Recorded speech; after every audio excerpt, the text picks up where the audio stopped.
আপনারা কী ভাবেন হাসপাতালে চাকরি করলেই হাসপাতালে নাস্তা দেয়, খাবার দেয়, নাইট ডিউটি করলে কি রাতে খাবার দেয়?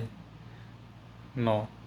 দেখুন আমরা নিজেদের টাকাতে নিজেরা খাবার কিনে নিয়ে এসে খাই।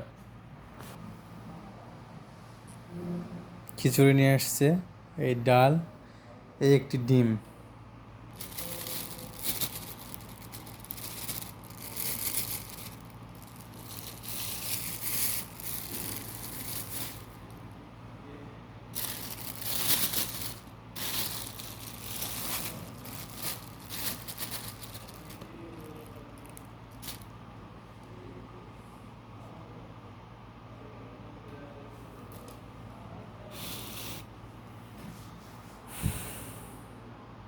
এই হলো আমাদের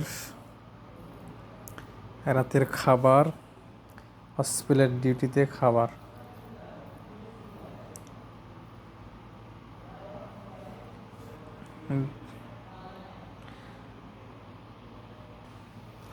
এটাই হচ্ছে বাস্তবতা, এটাই বাস্তব। ধন্যবাদ।